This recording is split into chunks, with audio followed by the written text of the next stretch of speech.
Vamos a empezar viendo el contexto de la siembra y cosecha de agua dentro de la gestión integral de los recursos hídricos. Como les manifestaba, la siembra y cosecha de agua no es un conjunto o no es una técnica que se vaya o que se tendría que implementar de forma puntual o con un solo objetivo o desvinculada de otras actividades, sino que según nuestro marco normativo, esta estrategia responde a un lineamiento de gobierno que es la gestión integral de los recursos hídricos. Entendemos todos nosotros que hay una problemática referida al recurso hídrico y que está vinculada al cambio climático. Desde hace de unas décadas atrás, se han ido presentando y se ha ido percibiendo con mayor intensidad una serie de variaciones, principalmente en los regímenes hídricos. Se han alterado los ciclos de precipitaciones, ¿no?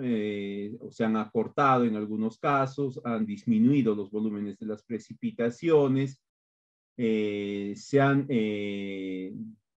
digamos, se han movido o se han trasladado a otros periodos, o los periodos, como les manifestaba, son ahora bastante irregulares. Eso conlleva necesariamente a una inseguridad hídrica. Y ahí acá hay otro conjunto de factores que inciden sobre esta inseguridad, ¿no? Está la contaminación de los recursos hídricos, la ineficiente gestión y también una insuficiente existencia.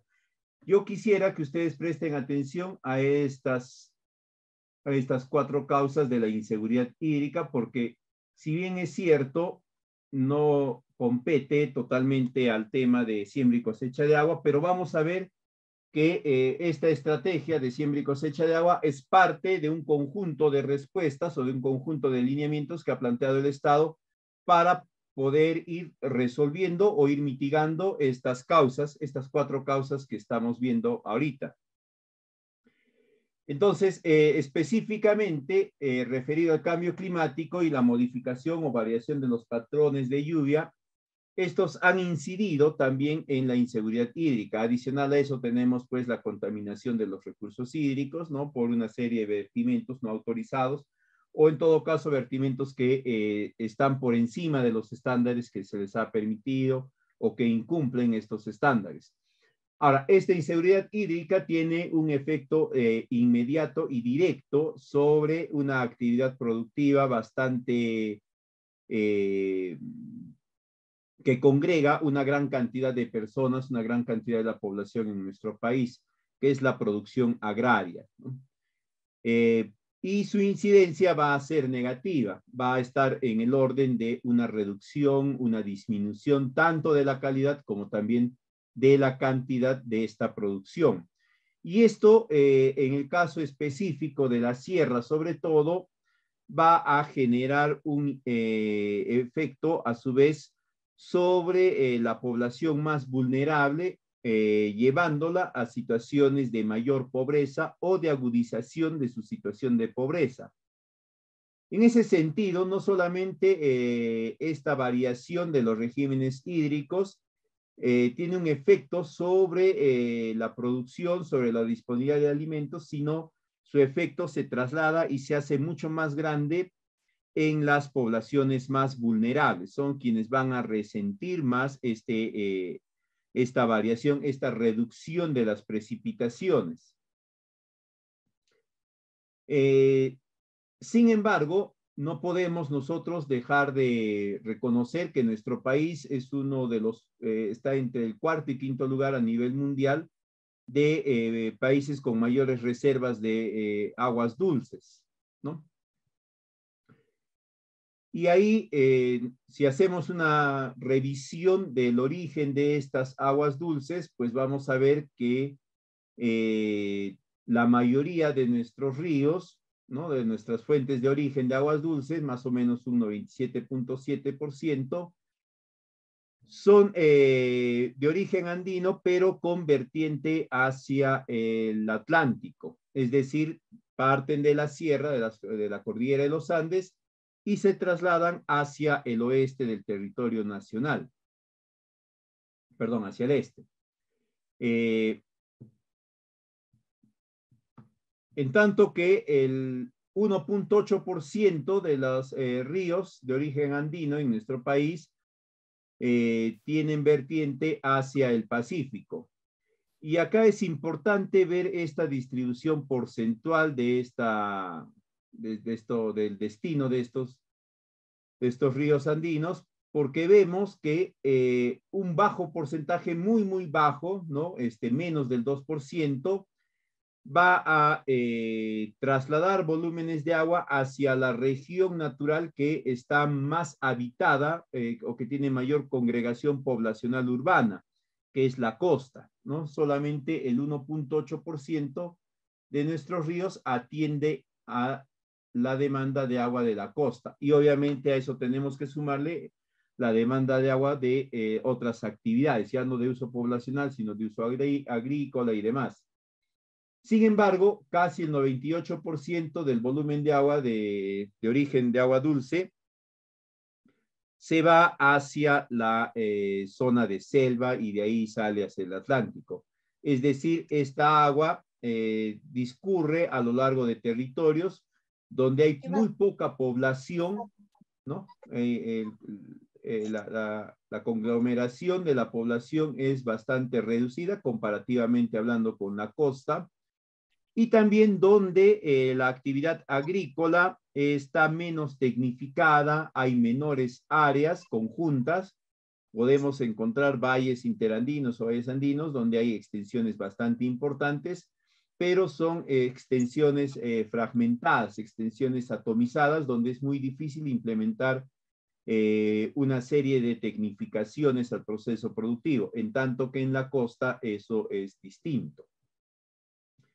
Y es importante entender esta característica natural de la distribución de nuestros ríos para podernos dar cuenta la importancia que tiene generar todo un conjunto de estrategias orientadas a revertir esta situación natural, ¿no? Parte de estas vendrían a ser pues las infraestructuras de trasvase hidráulico, de trasvase hídrico, ¿no? Es decir, para un buen volumen de estas aguas que se van hacia la vertiente del Pacífico tendrían que trasvasarse hacia la vertiente, que se van hacia la vertiente del Atlántico tendrían que trasvasarse hacia la vertiente del Pacífico.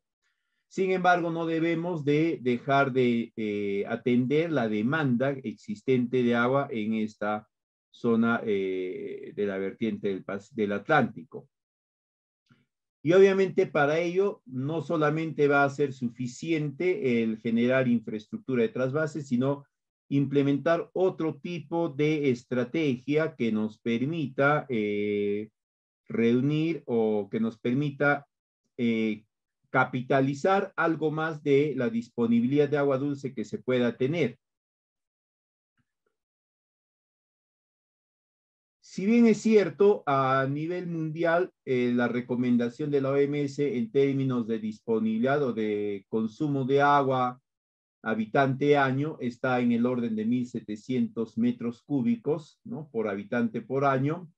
En nuestro país, ¿no? Dadas las características que hemos visto anteriormente, si sumamos el total de volumen disponible de agua y lo dividimos entre el total de nuestra población, pues vamos a encontrar que estamos muy por encima de ese volumen recomendado.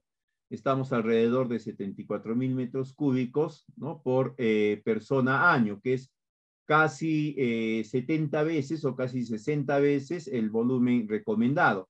Pero eso es en una división fría, ¿no? Donde el total del volumen de agua disponible lo dividimos entre la población. Sin embargo, está presente lo que habíamos visto hace unos instantes, que más del 97% de ese volumen de agua no va a poder ser capitalizado por el grueso de la población, porque ese volumen de agua está en la vertiente del Atlántico, donde no hay una población tan relevante, ¿no? No hay un conglomerado poblacional tan relevante como el que suma la costa.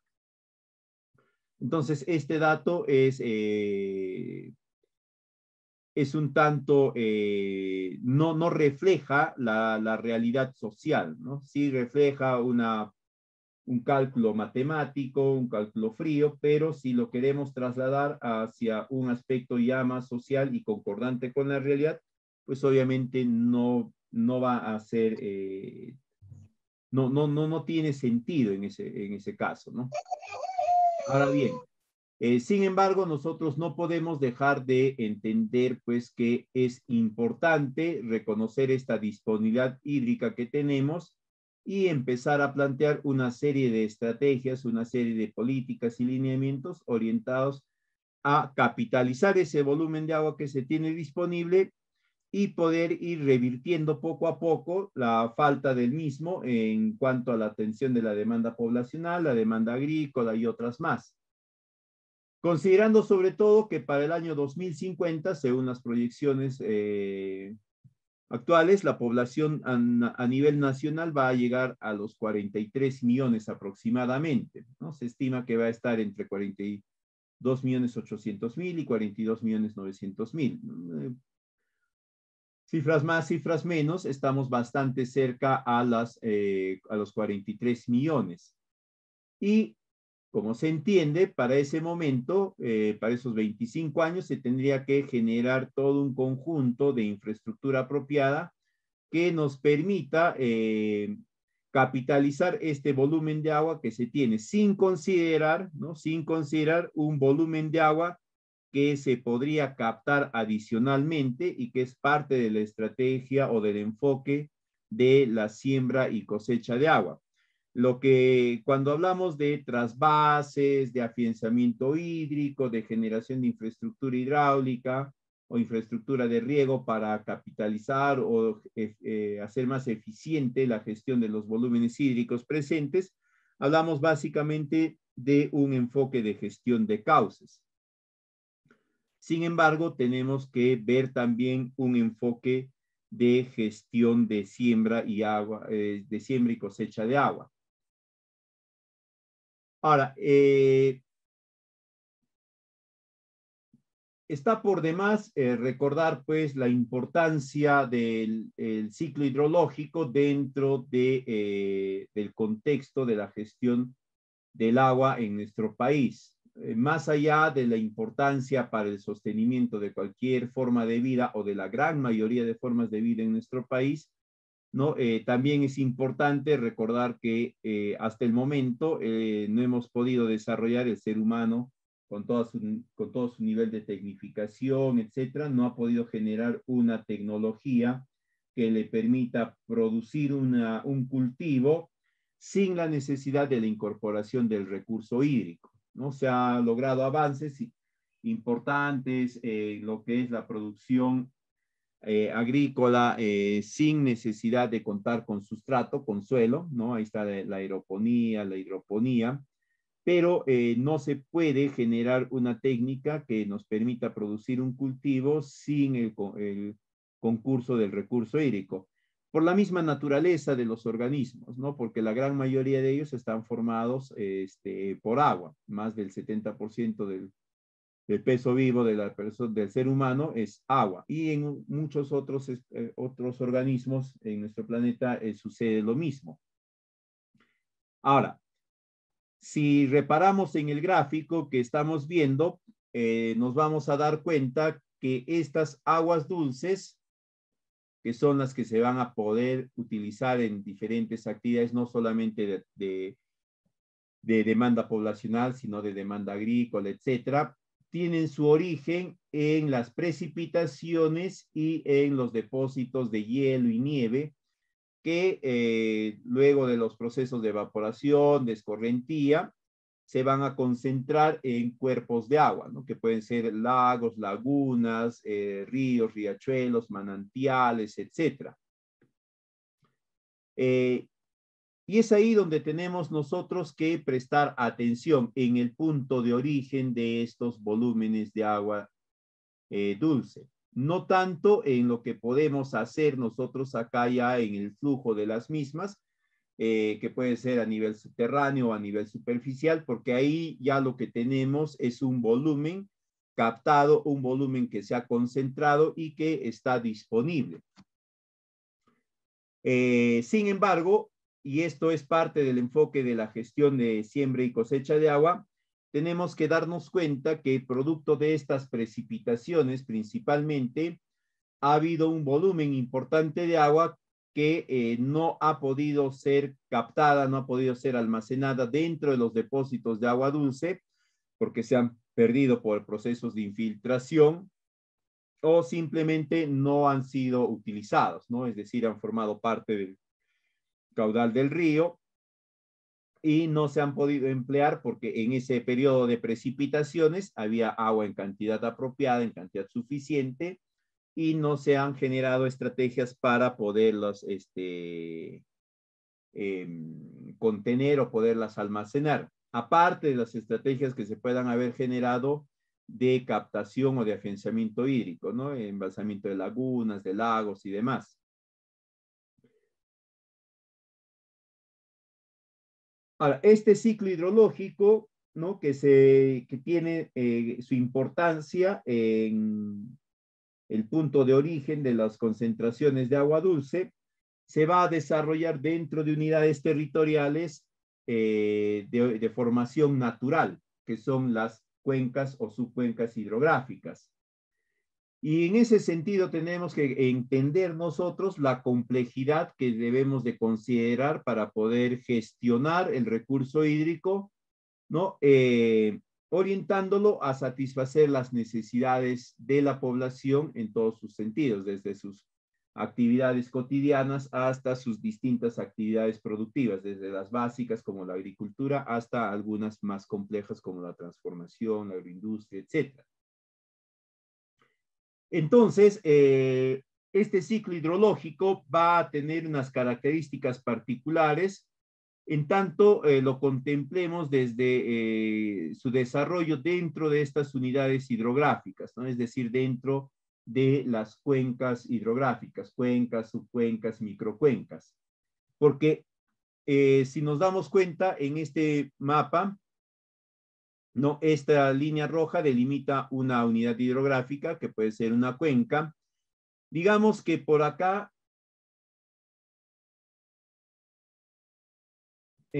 hay un distrito. Por este sector hay un distrito o una provincia. Por acá habrá otro más, ¿no? Y bueno, otro que pudiese estar, digamos, por este lado. Y por acá otros más, ¿no? Cuando hablamos de gestión del recurso hídrico, entonces tenemos que entenderlo en el sentido de cómo este recurso se comporta dentro de una unidad hidrográfica. Porque digamos que este distrito o esta región, este sector, ¿no? Plantea un proyecto de siembra y cosecha de agua. Va a plantear sus actividades en estos puntos en los que les corresponde, igual este otro, pero obviamente no va a tener la repercusión que se espera o que ellos desearían, porque el recurso hídrico no se está formando únicamente dentro de su jurisdicción, sino que se está generando dentro de, o con una misma dinámica o con una dinámica bastante común dentro de la unidad hidrográfica. Es por eso que lo que está vinculado a la gestión del recurso hídrico se recomienda que se gestione o que se maneje a nivel de unidades hidrográficas. Y para ello se tiene que hacer el esfuerzo, los gobiernos locales sobre todo y los regionales también, tienen que hacer el esfuerzo para poder generar puntos de consenso para programar o para poder priorizar sus inversiones en este sentido.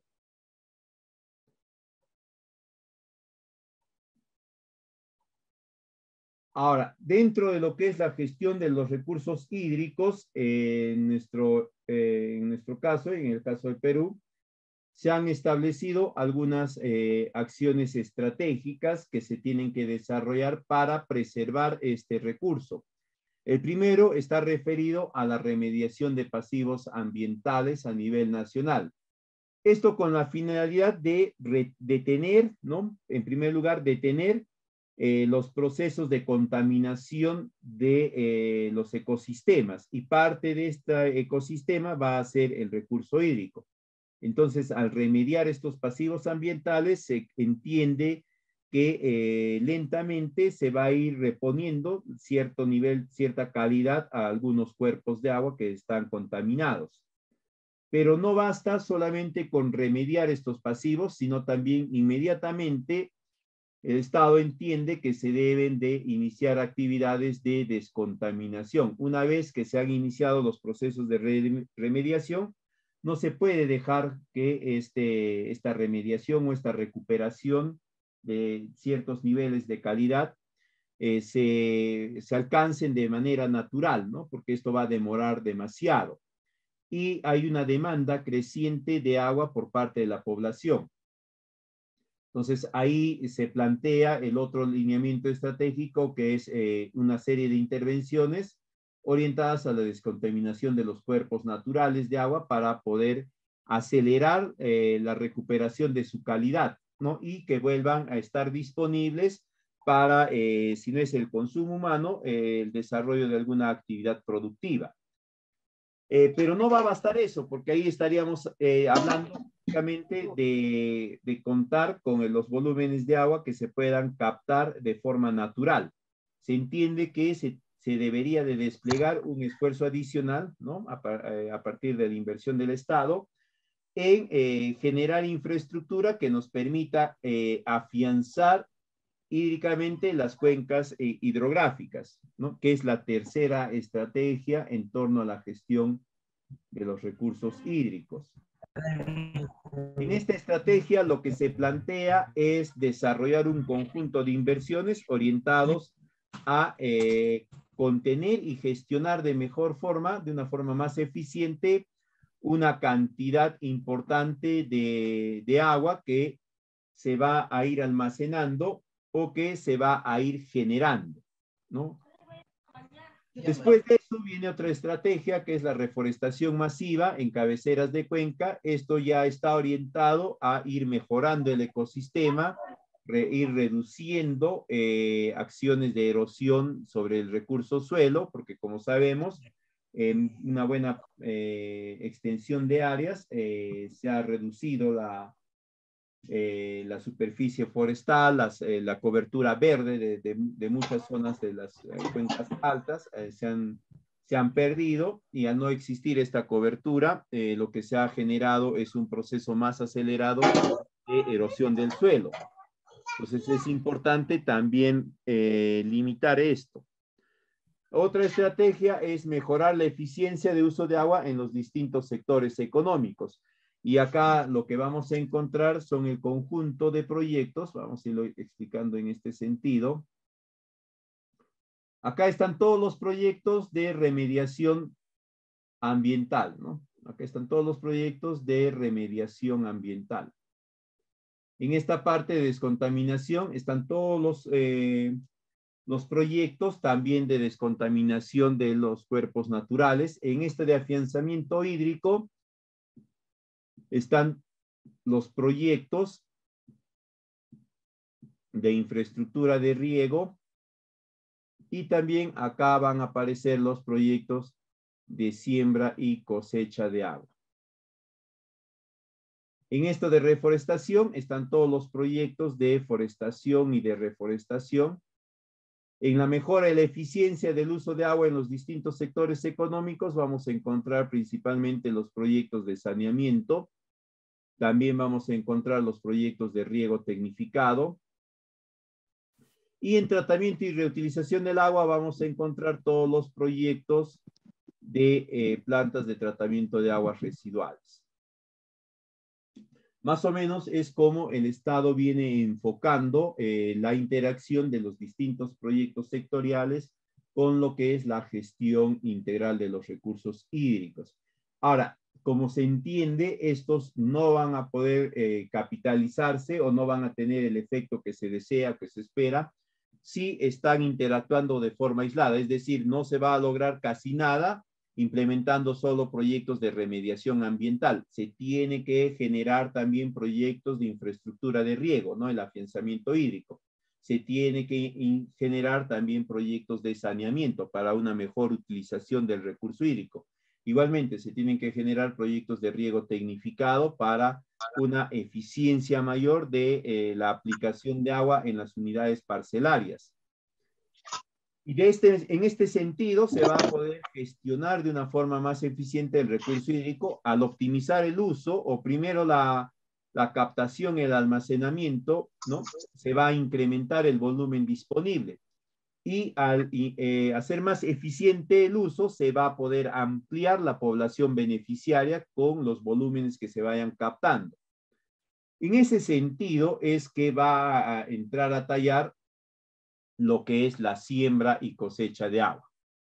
Esta estrategia tiene su enfoque, tiene una conceptualización y también tiene un aporte en lo que es la gestión de los recursos hídricos. Va a incrementar inicialmente la oferta de agua a lo largo de toda la unidad hidrográfica, cuenca, subcuenca, microcuenca. ¿Ya? Va a regular las temperaturas, en ese sentido va a ser un mejorador del ecosistema. Es más, en el largo plazo se prevé que la estrategia o es un sistema, ¿no? Este es un sistema o es una estrategia, esto por si acaso no es una sola acción. Este es un sistema, en el largo plazo, entre 15 y 20 años, va a mejorar sustancialmente un ecosistema, le va a brindar mejores estándares ambientales para que pueda ofrecer oportunidades más propicias para el establecimiento y el éxito de crianzas, de cultivos, etc. También esta estrategia de siembra y cosecha de agua va a generar un impacto sobre la reducción de la erosión del suelo, porque cada una de estas tecnologías o técnicas que vamos a comentar el día de hoy van a estar orientadas a captar agua, pero además van a reducir las longitudes de las pendientes, o en todo caso van a reducir la velocidad de la escorrentía. Como va a generar toda una mejora en el ecosistema, esto se va a ver inicialmente en un restablecimiento de la masa verde o de la capa verde en las zonas de intervención con sistemas de siembra y cosecha de agua. Y este incremento va a permitir la captura de carbono, no solamente por la masa vegetal, ¿ya? Acá hay veces lo entendemos que la captura de carbono solamente se da en la masa vegetal, que es el carbono que la planta absorbe y lo convierte en oxígeno, pero no debemos nosotros de olvidarnos que las plantas también cumplen que el complejo suelo tiene otra función, ¿no? En la medida que el complejo suelo sea más dinámico, y esto va a estar relacionado a la mejora general del ecosistema, va a haber una mayor dinámica microbiana en el complejo suelo. Esto va a generar que estos microorganismos en este complejo suelo capturen y fijen carbono en el suelo, ¿no? Entonces, ahí también se va a ir capturando carbono, ya no necesariamente en la masa vegetal para realizar la fotosíntesis, sino también en los suelos. Pero esta captura de carbono a su vez va a tener otro impacto importante, que va a incrementar la mineralización del suelo. Por lo tanto, el suelo va a ser más rico, va a recuperar su fertilidad natural, ¿no? Y va a permitir un soporte, un mejor soporte de una serie de cultivos. Entonces, la siembra y cosecha de agua va generando una serie de efectos cada vez más complejos, cada vez que interrelacionan a más actividades, no necesariamente solo es capturar agua, almacenarla y luego ponerla a disposición. Como va a ser esto fundamentalmente, ¿no? De almacenar agua y luego tenerla a disposición, ¿no? Se va a mejorar las condiciones ambientales para las crianzas y los cultivos, va a permitir el establecimiento o el desarrollo de actividades productivas que pueden tener mejor receptibilidad en los mercados, ¿no? Y a partir de esto va a generar ingresos rurales adicionales. Ahora, no solamente esto va a estar referido a la mejora del ecosistema para que puedan prosperar algunos cultivos más, algunas crianzas, sino también la siembra y cosecha de agua va a permitir el desarrollo de otra actividad que es la turística. Hay un mercado turístico ecológico, ¿no? Que está muy ávido de conocer y coparticipar en este tipo de actividades, que en nuestro medio todavía no lo estamos viendo. Todavía nosotros seguimos, cuando hablamos de siembra y cosecha de agua, lo primero que se nos viene a la cabeza son las cochas y lo segundo, con algo más de retraso, son las zanjas. Sin embargo, solamente lo contemplamos ambos como almacenes de agua, ¿no? Pero no le damos una utilidad adicional o no la interrelacionamos ninguna de estas con otras actividades que generen utilidades o que generen ingresos a la población. Y en algún caso que nosotros hagamos el ejercicio, el esfuerzo de vincularlos con alguna actividad productiva, lo primero que vinculamos siempre va a ser la agricultura y la recuperación forestal. Pero no necesariamente tiene que ser solo eso. También esta estrategia de siembra y cosecha de agua se puede vincular a tratamiento paisajístico, se puede vincular a agricultura periurbana, se puede vincular a lo que es el establecimiento o la generación de nuevos puntos de producción agrícola, ¿no? Donde no existían condiciones anteriormente, se pueden generar condiciones con este tipo de sistemas. Ahora, la siembra y cosecha de agua forma parte de uno de los dos principales enfoques de la gestión de aguas en cuencas. El primero, que es el que tenemos más difundido y que es el que generalmente gestionamos, es el enfoque de gestión de caudales. Es decir, el conjunto de intervenciones que se van a desarrollar sobre una fuente de agua con flujo permanente o ya existente. Es decir, en otras palabras, son todos los proyectos que podamos realizar nosotros para embalsar más las lagunas, ¿no? El levantamiento de las presas, las bocatomas, la mejora los proyectos de encauzamiento de ríos, etc. Estos son básicamente estrategias o acciones dentro del enfoque de caudales, es decir, vamos a realizar un conjunto de intervenciones para utilizar y optimizar un volumen de agua que ya está presente en el discurrimiento, en el río o en el punto de almacenamiento, en la laguna, en el lago. Sin embargo, tenemos que entender que estas fuentes de agua, ¿no? Con flujo permanente, son el resultado de un proceso de acumulación hídrica. Pero ese proceso de acumulación hídrica ha sido bastante reducido, o mejor dicho, el volumen de agua que se ha podido concentrar en estas fuentes de flujo permanente es bastante reducido considerando el volumen de agua que se ha presentado o que se ha precipitado en la zona y que no se ha podido capitalizar.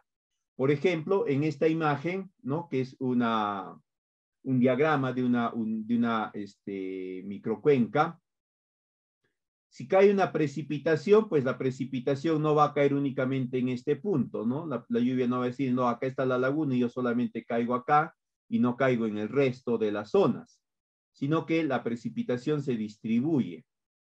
En todos estos sectores va a ir presentándose la precipitación.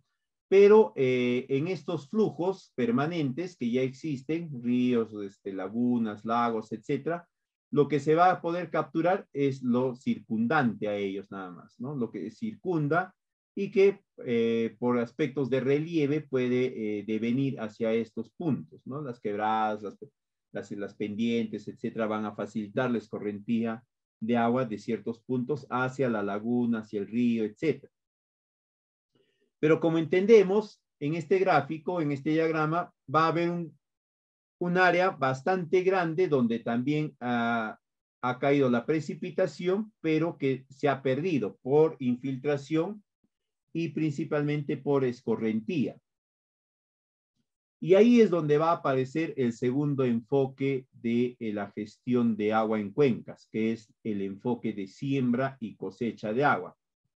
Se va a entender que este enfoque está orientado a considerar como fuente de aporte ya no al flujo permanente, es decir, no se considera que el agua va a provenir del río, va a provenir de la laguna, sino que la principal fuente va a ser la precipitación. Y como va a ser la precipitación pluvial la principal fuente, estas estrategias, estas técnicas de siembra se tienen que implementar en puntos donde efectivamente no existen, ¿no?, fuentes de flujo permanente, es decir, donde no hay un río, donde no hay una laguna, donde no hay un lago, donde no hay un manantial. Porque en ese punto, al no existir esta fuente natural, ¿no?, esa agua que va a caer de la precipitación se va a terminar perdiendo o se va a infiltrar y pues en el mejor de los casos alimentará pues a un acuífero, ¿no? Y lo recargará y este acuífero más abajo, aguas más abajo o cuenca más abajo, expulsará este volumen de agua, en el mejor de los casos, si no, no lo vamos a ver, el agua va a convertirse en agua subterránea y va a ser bien difícil de accesar a la misma. Entonces, el enfoque de siembra y cosecha de agua está orientado a este volumen de agua de precipitación que va a caer en zonas donde no existen estos puntos de fuentes permanentes. Y ahí lo que se está buscando es justamente evitar la pérdida de esta cantidad importante de recurso hídrico, ¿no?, a través de la participación de un conjunto de técnicas. Como ven ustedes en este gráfico, ¿no?, no solamente es una técnica, no solamente se ha hecho una cocha, ¿no?, no solamente está esta estructura, sino hay otro conjunto de estructuras que se han establecido.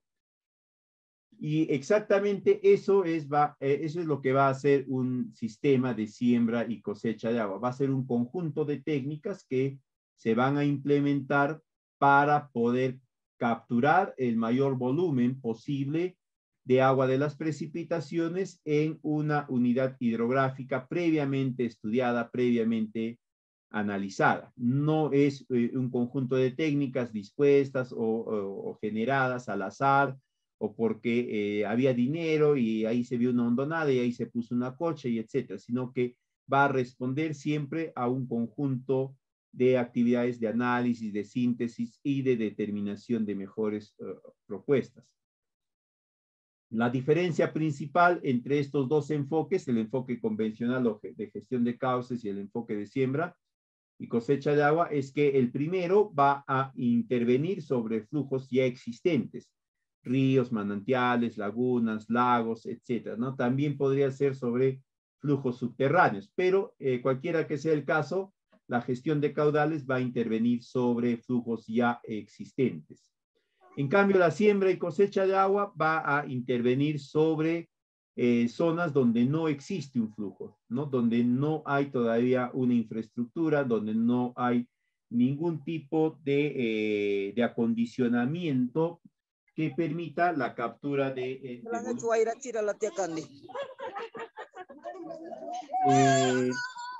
la otra diferencia es que el enfoque convencional va a estar muy orientado también a atender la demanda de las poblaciones afincadas en zonas urbanas, porque son las poblaciones que van a demandar mayor volumen, ¿no?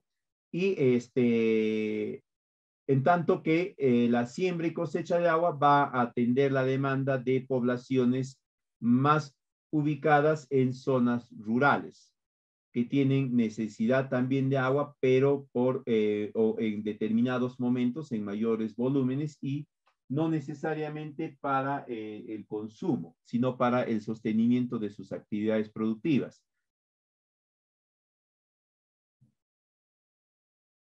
Ahora, en qué partes se puede implementar esta siembra y cosecha de agua? Como es un sistema, es un conjunto de técnicas de las cuales vamos a comentar en unos instantes. Esto nos va a permitir que la siembra y cosecha de agua prácticamente se puede implementar a lo largo de toda la cuenca. Obviamente, dependiendo de la técnica, ¿no? Algunas se van a poder implementar en las partes altas de la cuenca, en las partes medias o en las partes bajas. Tenemos que recordar nosotros acá que las cuencas hidrográficas generalmente las dividimos en tres grandes sectores, ¿no? Lo que es la cuenca alta, la cuenca media y la cuenca baja. Cada una de ellas tiene sus características, pero en líneas generales podríamos decir que la cuenca o la parte alta de la cuenca, ¿no? Se caracteriza por pendientes bastante pronunciadas,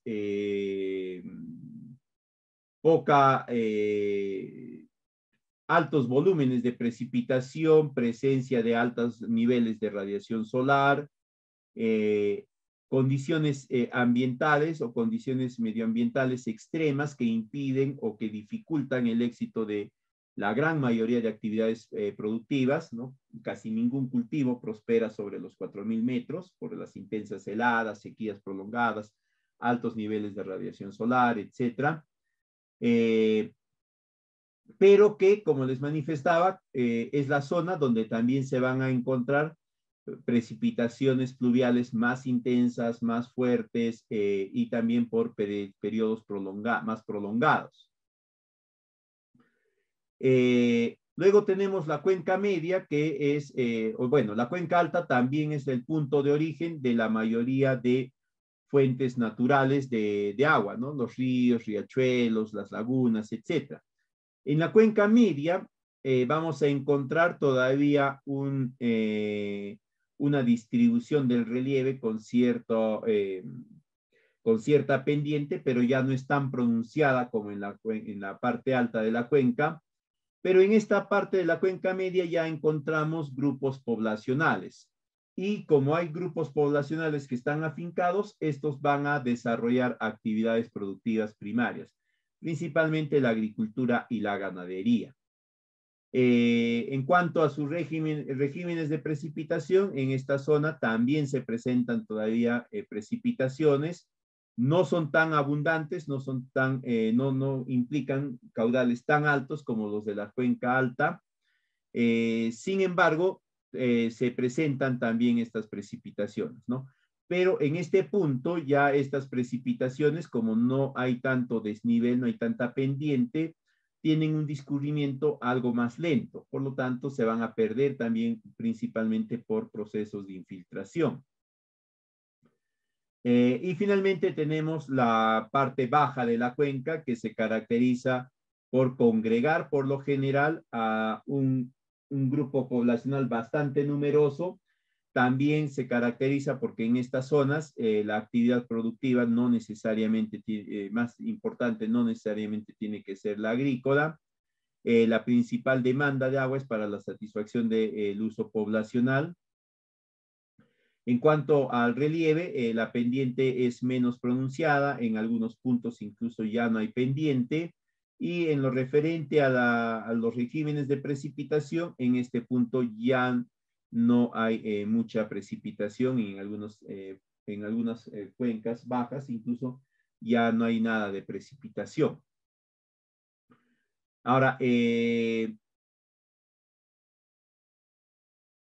en esta parte de la cuenca baja también lo que vamos a encontrar es un flujo de agua, un flujo de una fuente natural más permanente y también con mayor caudal.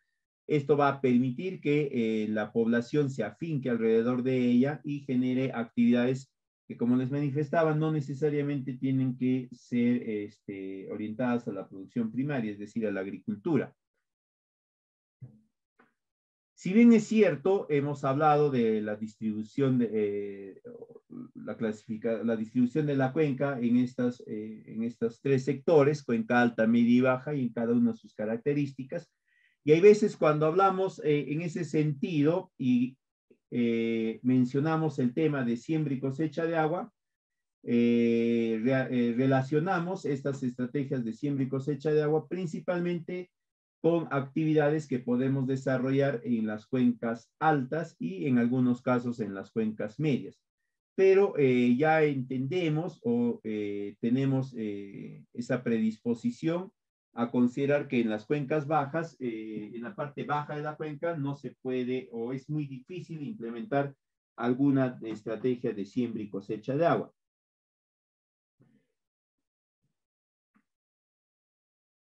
Sin embargo, existen estrategias que se pueden adaptar para esta parte de la cuenca también, ¿no? Y justamente eso vamos a ver a continuación. Entonces, cuando hablamos de siembra y cosecha de agua, tenemos que hablar de dos momentos determinantes. El primero, que es la siembra, que está orientada principalmente en sus inicios a la recarga de los acuíferos, a la recarga hídrica de los acuíferos, del suelo, del subsuelo, ¿no? Pero como su mismo nombre lo dice, ¿no? La siembra es una actividad dirigida, es decir, es una actividad intencionada, desarrollada necesariamente por el ser humano. En ese caso, tenemos que entender que acá también el ser humano es el que va a generar una serie de tecnologías, una serie de técnicas, una serie de intervenciones para promover esa recarga. Y es acá donde van a aparecer las diferentes técnicas, ¿no? Desde las zanjas, las cochas, las balsas, los mamateos y de diferentes técnicas que vamos a ir comentando. La finalidad es favorecer principalmente la disponibilidad de agua en tiempos de estiaje o también en tiempos de secano, para que ésta pueda ser utilizada en alguna actividad. Ojo, acá si entendemos claramente, ¿no? La siembra está orientada a capturar un volumen de agua, almacenarlo para posteriormente ponerlo a disponibilidad en alguna actividad. En tanto que la cosecha, si bien es cierto, está orientada a qué se va a hacer con el agua que se ha capturado, que se ha almacenado, pero tenemos que entender que esta agua que se ha sembrado, que se ha almacenado, para que se pueda hablar de cosecha, tiene que ser necesariamente incorporada en alguna actividad productiva. Solo si el agua que se ha almacenado en las cochas, en las zanjas, en lo que fuese, ha sido incorporada en alguna actividad productiva, vamos a poder hablar de cosecha de agua también. No solo es que yo almacené el agua y luego lo utilizo para atender la necesidad del ganado, sino que tienes que generar algún tipo de utilidad con este empleo del agua que has almacenado. Originalmente, la siembra y cosecha de agua estaba orientada a la recarga de los acuíferos, ¿no? A la fecha todavía se mantiene esa conceptualización, es decir, no se puede plantear un sistema de siembra y cosecha de agua o alguna de las técnicas de siembra y cosecha de agua, indicando que no se tiene contemplado o no existe la posibilidad de generar algún punto de recarga de algún acuífero. Ahora, la recarga de estos acuíferos, indistintamente a que se establezcan o no actividades de siembra y cosecha de agua, se va a desarrollar de forma natural a través de las precipitaciones, ¿no? Se va a presentar una precipitación que va a distribuirse sobre un área geográfica X y el resultado del agua que va cayendo al suelo se va a ir infiltrando y en ese proceso de infiltración algún volumen de esta agua que ha caído se incorporará pues a un acuífero así, ¿no? Ahora, estos acuíferos pueden ser acuíferos cautivos si es que están rodeados por capas impermeables totalmente, es decir, es un bolsón impermeable que no permite el traslado del acuífero hacia otros puntos, o puede ser un acuífero libre si está circundado parcialmente nada más por alguna capa impermeable. Es importante que se tenga en cuenta este tema de los acuíferos porque van a haber técnicas de siembra y cosecha de agua, los pozos, las cimas, por ejemplo, que están orientadas a recargar este acuífero con la finalidad que en un periodo posterior se pueda emplear el agua recargada. Entonces se tiene que tener conocimiento de la existencia y de los volúmenes de captación o volúmenes de almacenamiento de los mismos para posteriormente a ser recargados, poder utilizarlos. En cuanto a los beneficios de la recarga artificial, ya hemos hablado, ¿no? Mejora el ecosistema, permite el almacenamiento de un volumen de agua que luego puede ser utilizado en algunas actividades productivas, va a reducir la evapotranspiración, va a reducir también los procesos erosivos sobre el suelo, y no necesariamente tiene que generarse siempre en zonas con pendiente. O en todo caso, podríamos plantearlo como tenemos que irnos desprendiendo de relacionar siembra y cosecha de agua con las partes altas de las cuencas. Como ven ahí en la imagen, ¿no? Este es un reservorio generado que se ha alimentado con agua de las precipitaciones y también con agua de un sistema de riego.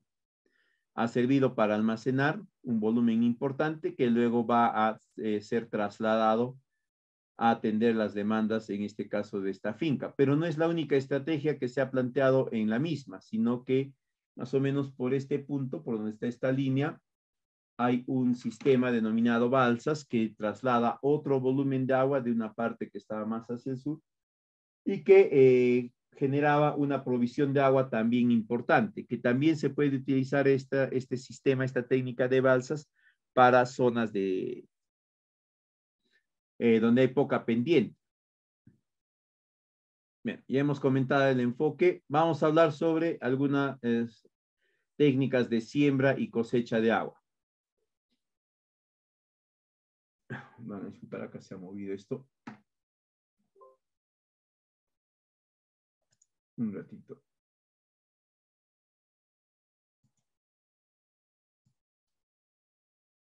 Ahora sí.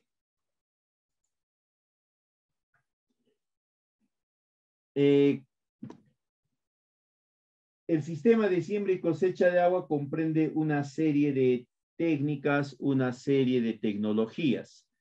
Estas se pueden clasificar, por ejemplo, en técnicas de infiltración de agua, es decir, captura de agua en la superficie proveniente de la precipitación, ya hemos visto, ¿no? Y su posterior traslado o inducción hacia puntos subterráneos. Ahí, como entendemos, las tecnologías que vamos a encontrar son los pozos, ¿no? Que son estructuras de longitud reducida, pero bastante profundas.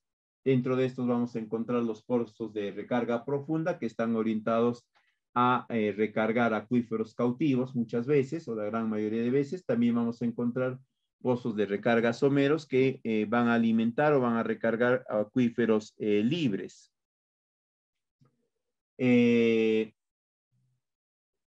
Dentro de las técnicas de infiltración de agua, aparte del pozo, que es una técnica de infiltración vertical, vamos a encontrar técnicas de infiltración más de distribución horizontal, ¿no? Que son las técnicas de inundación controlada, las zanjas, los surcos, los drenajes de riego, los estanques y balsas de infiltración. Son técnicas que, como entendemos, van a tener como característica común una cierta profundidad en el subtipo, es decir, la zanja va a tener aproximadamente 70, 80 centímetros de profundidad o algo más, dependiendo de los estudios que se puedan realizar. Lo mismo los estanques. Las balsas, por ejemplo, que vamos a comentar más adelante, Son estructuras que tienen aproximadamente entre 3 metros de profundidad. Más o menos, vienen a ser como los hermanos mayores de las zanjas.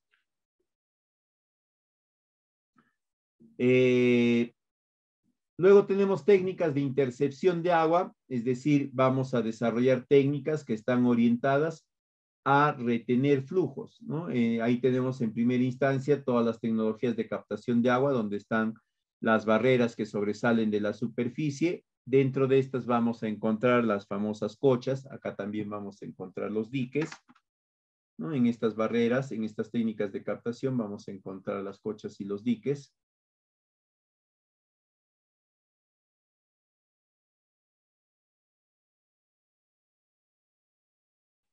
También vamos a encontrar las técnicas de zanjas de infiltración, que nosotros las conocemos bastante bien, que en algún momento en la década de los 90, el programa Pronamach las desarrollaba, las implementó con bastante énfasis y fueron bastante difundidas a lo largo de la sierra peruana. Vamos a encontrar los surcos y tinas ciegas. En cuanto a tecnologías de modificación de cauces, encontramos las clásicas presas, ¿no? Las presas para recarga de acuíferos. Una técnica de esta van a ser los vasos,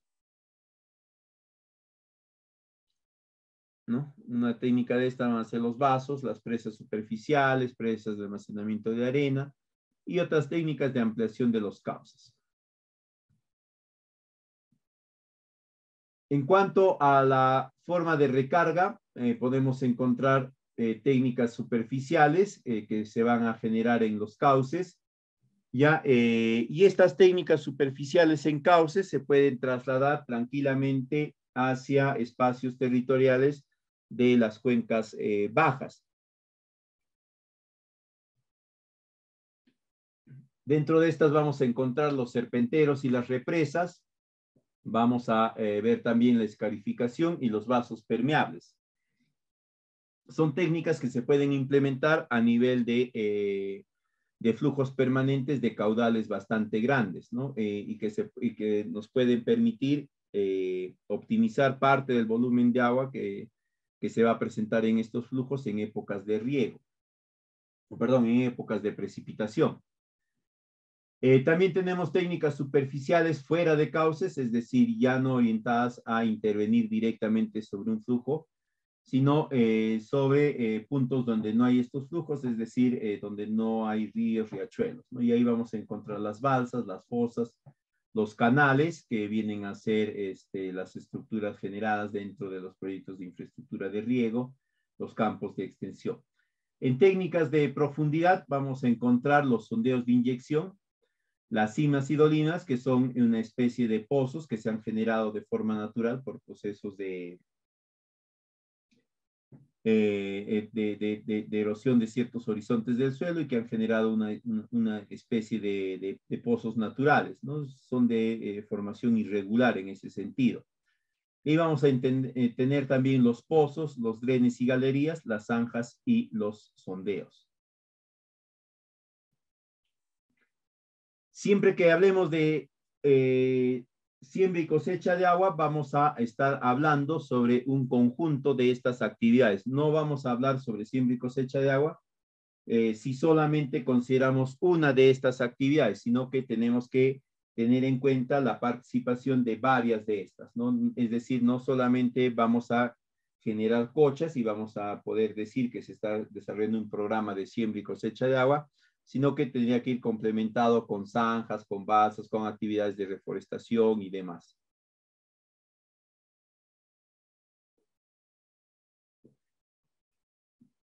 Ahora, estas técnicas de siembra y cosecha de agua también se pueden clasificar según la orientación práctica, ¿no?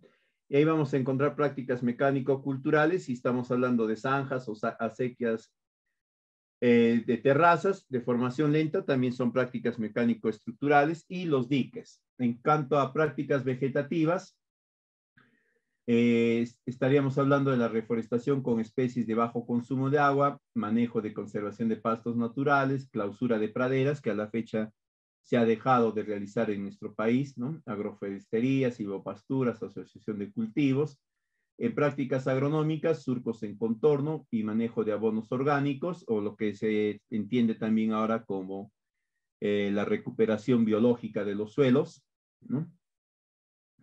Y los embalses artificiales. Esta clasificación orientada a la práctica ya es mucho más amplia, ¿no? Ya no solamente considera el conjunto de actividades orientadas a capturar agua de la precipitación y almacenarlas, sino que va un paso más allá. Ya involucra otro tipo de actividades que ya no van a capturar agua, sino que van a impedir o van a ralentizar la pérdida del agua que se pueda ir captando.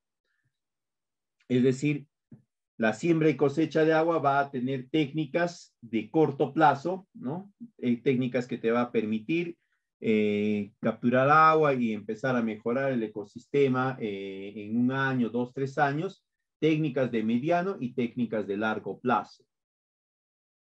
Técnicas que te van a permitir continuar desarrollando tus actividades productivas básicas, por ejemplo, estas técnicas vegetativas, ¿no? De clausura de praderas, agroforestería, estas prácticas agronómicas de surcos de contorno, manejos de abonos orgánicos, son técnicas que te van a facilitar la continuidad de desarrollo de tus actividades productivas, es decir, no necesariamente tienes que suspender el desarrollo de tus actividades para implementar la siembra y cosecha de agua. Vamos a comentar a continuación algunos métodos de siembra y cosecha de agua. Vamos a empezar hablando sobre técnicas de recarga en lecho de cauces, es decir, son técnicas que se pueden implementar en la cuenca baja, ¿no? En la cuenca media o en la cuenca baja, que tienen sus propias características que ya hemos comentado. Una de estas técnicas que se puede implementar a este nivel son las del serpenteo, o los serpenteros. Los serpenteros vienen a ser una variación de los espigones que muchos de nosotros conocemos, que hemos trabajado en alguna oportunidad, pero en la parte distal del espigón lo que se ha colocado es una especie de brazo, ¿no? Formando una L, y que va a estar orientado en el mismo sentido de la corriente. A diferencia de los espigones, los serpenteros se van a establecer en ambos márgenes del lecho del río, tal como se puede ver acá en este diagrama, ¿no? Este es el lecho del río, este es la dirección del caudal, y los serpenteros se han ubicado en los márgenes de cada río, o en ambos márgenes del río, orientando esta L en contra del flujo, de modo tal que generan un punto de resistencia, un punto de almacenamiento de agua, y van a generar un embalse. Este embalse, pero simplemente no es para, o lo que se entiende es que tiene que ir complementado con otra técnica que vamos a ver en unos instantes más, porque lo que se busca es que este embalse se pueda capitalizar, no solamente es embalsar o elevar el flujo de agua en estos serpenteros para que después siga discurriendo y se termine perdiendo, sino que este embalse, este incremento de agua en estos puntos tiene que ser direccionado, tiene que ser orientado a algún otro tipo de actividad o tiene que ser orientado a otro punto del territorio donde vaya a ser empleado. Dentro de estas recargas de lecho también vamos a encontrar las técnicas de represas, que muchos de nosotros hemos visto, no así a continuidad como está acá en el diagrama, ¿ya? Pero que sí sabemos, ¿no? Son estructuras transversales al cauce del río que lo que buscan es contener y retener un volumen de agua para luego ponerlo a disposición. En este caso, en las represas, estas están colocadas una a continuación de la otra, no necesariamente muy pegadas, pero sí dando un espacio apropiado para contener un volumen de agua, embalsarla y luego también proceder a utilizarla. Ahora, ¿cómo vamos a utilizar estos embalses, no? Lo que se recomienda es utilizarlos empleando conjuntamente con estos serpenteros o con estas represas la técnica de los vasos permeables. Los vasos permeables son estructuras que se van a construir a los márgenes del río, que originalmente estaban orientadas a ser ubicadas sobre algún tipo de acuífero identificado previamente. Pero con el pasar de los años, ¿no? Se vio la pertinencia de que no necesariamente tendría que estar orientado solo a la recarga de un acuífero, que podrían ser también estos vasos permeables, estructuras de apoyo a los serpenteros y a las represas, para que ahí se trasvase algo, una parte del agua que se viene acumulando en estos, en el serpentero, en la represa, y que de ahí se pueda disponer hacia alguna actividad productiva o algún tipo de uso adicional que se le pueda brindar a este volumen de agua. Estos vasos permeables tienen su propio diseño, tienen su propio conjunto de cálculos que se deben realizar, etc. Otra técnica también a nivel de cauces, pero ya más orientada a la recarga de los acuíferos subterráneos, es la escarificación del lecho del río. Viene a ser como un raspado suave del lecho, ¿no? A una profundidad de 15 a 20 centímetros, nada más. Muy distinto a lo que nosotros conocemos como limpieza de los cauces, donde removemos el lecho del río a profundidades superiores a los 50 centímetros, ¿no? 50 centímetros, 80 centímetros de material, removemos esa cantidad. Y hay veces no solamente removemos eso, sino también alteramos el eje del río, alteramos el curso, etc.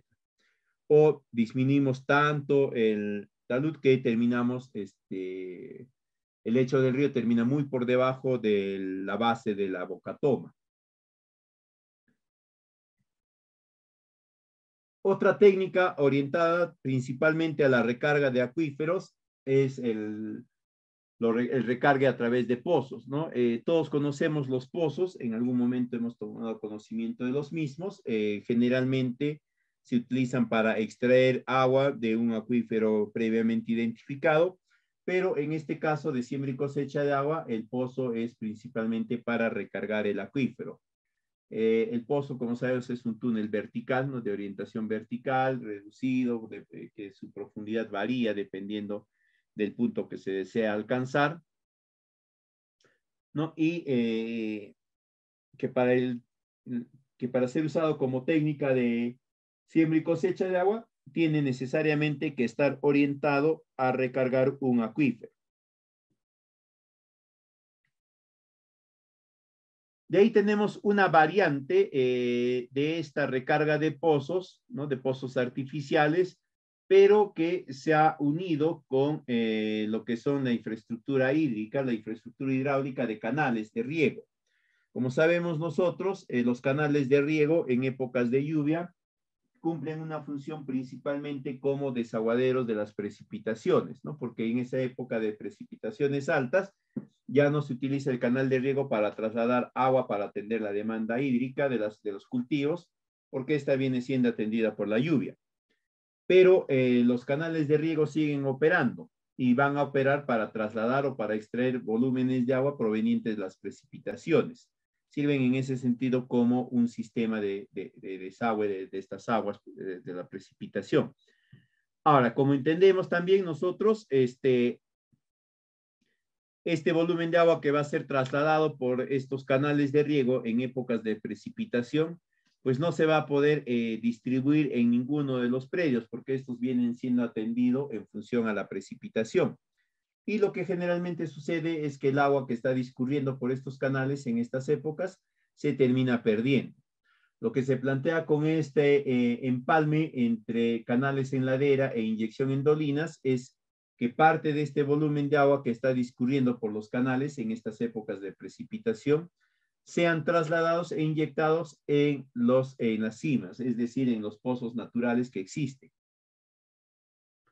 ¿no? Para que de esta forma se proceda o se facilite la recarga de estos acuíferos. Por lo general, estas cimas están vinculadas a un acuífero subterráneo.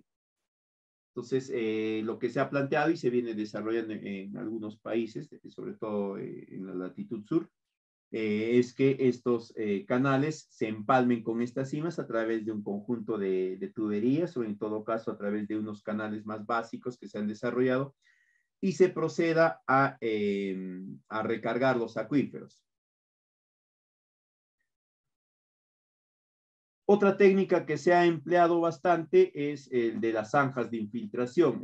Como les mencionaba al principio, en nuestro país, allá por la década de los 90, ¿no? A través del programa Pronamach, se generó bastante auge de esta técnica. Se implementó en muchas de las regiones de la Sierra del Perú.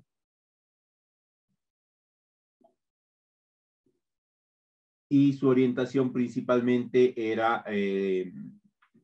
estaba vinculada a la conservación del recurso suelo, ¿no? Pero también contemplaba su interacción con actividades de forestación y de reforestación. A la fecha todavía nosotros seguimos manteniendo la misma visión, ¿no? Es decir, todavía si vamos a establecer un proyecto de intervención donde se van a generar zanjas, ¿no? Estas están orientadas principalmente a la forestación, la reforestación y también a algunos pastos cultivados. Sin embargo, se podría orientar a otro tipo de actividades. Por ejemplo, hay países en el hemisferio norte, básicamente, que han implementado estas zanjas de infiltración como parte de sus actividades para el mejoramiento paisajístico de sus carreteras, ¿no? Es decir, han construido una carretera y como parte de las actividades de mejoramiento paisajístico, han realizado siembras en las laderas y para que estas siembras puedan disponer de un volumen de agua, han construido zanjas de infiltración, generando con eso una mejor oportunidad para el establecimiento de estas áreas verdes. Las zanjas de infiltración son técnicas de intercepción longitudinal de agua, como vemos ahí en la imagen, consisten en excavaciones, ¿no? Que se hace en el suelo. La excavación más o menos tiene entre 20 y 40 centímetros de profundidad y también 20 a 40 centímetros de ancho. En cuanto a la longitud, sí va a variar, ¿no? Varía dependiendo del diseño hidráulico que se realice y otros cálculos más que se tengan que considerar.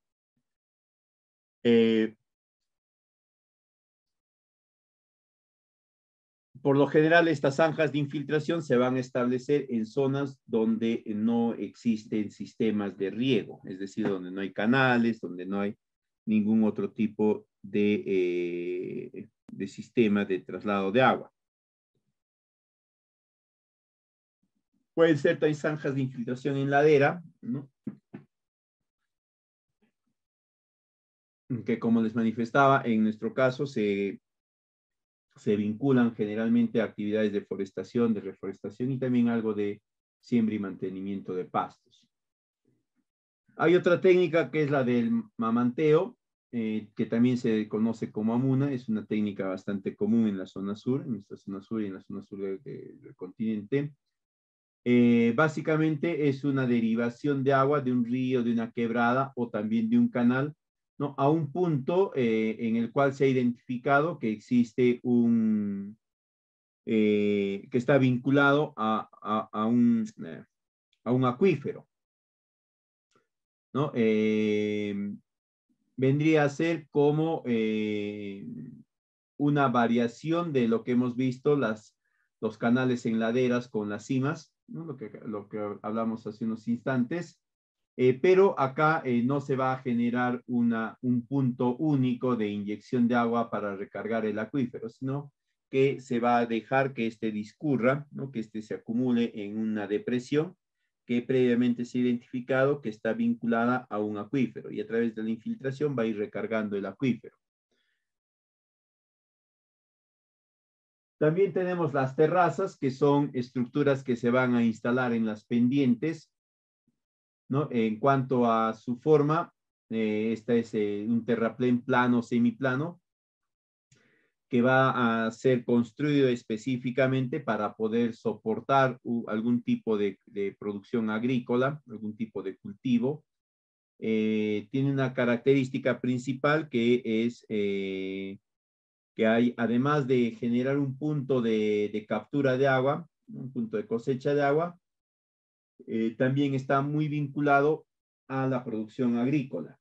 Entonces es una estrategia ya en la cual se ha vinculado a ambos. Ahora, la zanja de de provisión de agua no es muy profunda, alcanza unos 20 centímetros nada más, 20, 25 centímetros. Es de dimensiones mucho más reducidas que la zanja. Dicho sea de paso, tanto la zanja de infiltración como las terrazas son actividades que van a reducir la longitud de la pendiente. Por lo tanto, van a tener una incidencia directa también sobre la reducción de los procesos erosivos sobre el suelo. Toda vez que tanto la zanja como las terrazas van a cortar la pendiente y van a reducir en pequeños tramos esta pendiente, ¿no? La velocidad que puede alcanzar el agua dentro de esa pendiente va a ser va a ser menor también a la que alcanzaba cuando la pendiente era única y continua. Entonces, con eso también se va a ir reduciendo el proceso erosivo sobre el suelo. Después tenemos las estructuras tipo dique, ¿no? Que van desde el dique seco, que se implementa en zonas o en terrenos donde anteriormente existía un discurrimiento natural, pero a raíz del cambio climático u otras razones, este discurrimiento ha sido cortado, no se presenta a la fecha, pero que se caracteriza por que en determinadas épocas del año y sobre todo en precipitaciones, que se generan puntos de escorrentía en él. Lo que se busca con estos diques de cauce seco es generar un punto de captación y almacenamiento de agua en estos puntos y luego trasladarlos a alguna actividad productiva. Esta es una actividad que en determinadas zonas se viene implementando conjuntamente con la promoción de la agricultura periurbana, ¿no? Sobre todo en zonas que tienen esta característica, una quebrada, un río que ya no tiene flujo normal, pero que está muy vinculado al espacio territorial periurbano. Ahora, estos diques de recarga pueden tener una variabilidad, ¿no? Pueden ser diques de recarga simple, en gaviones, de concreto, de mampostería, etcétera, ¿no? Dependiendo de la conceptualización y también dependiendo de qué es lo que se pretende o qué es lo que se busca alcanzar con los mismos. Otra técnica que se puede emplear son los camellones, ya que vienen a ser una especie de acumulamiento de tierra o de material, generando una pequeña hondonada en el suelo, pero el acumulamiento de material no alcanza una altura mayor a los 50, 80 centímetros. Es más, el amontonamiento de este material no está sujeto a ningún proceso de compactación, simplemente se amontona el material como se puede ver en esta imagen, ¿no? El material se ha amontonado acá, esto más o menos tiene unos 50 centímetros, no está compactado, y la finalidad única que tienen estos es para generar puntos de acumulación de agua como abrevadero para los animales, ¿no? Se han generado algunas mejoras alrededor de esto, como se puede ver en esta otra imagen, en el cual se ha tratado de darle un poco más de solidez a través de algo de mampostería básica, ¿no? Sin embargo, todavía se sigue manteniendo la misma conceptualización, es decir, una acumulación de tierra, ¿no? Sin una compactación, para generar un punto de captación y almacenamiento de agua para abrevadero de ganado, nada más. Hay otra técnica que se emplea también en las cuencas bajas, sobre todo, que es las balsas de recarga. Las balsas de recarga vienen a ser como el hermano mayor de las zanjas de infiltración, son estructuras mucho más amplias. Acá en la imagen, por ejemplo, se puede ver una zanja de recarga. Esta zanja en este punto tiene más o menos 3 metros, ¿no? Consiste básicamente en una excavación en el suelo que a través de estas tuberías que se han instalado en estos puntos, que tienen una serie de orificios, genera un punto de ingreso de agua, y en esta parte inferior, acá debajo, hay una tubería hacia la cual filtra el agua y esta la traslada hacia otro punto, ¿no?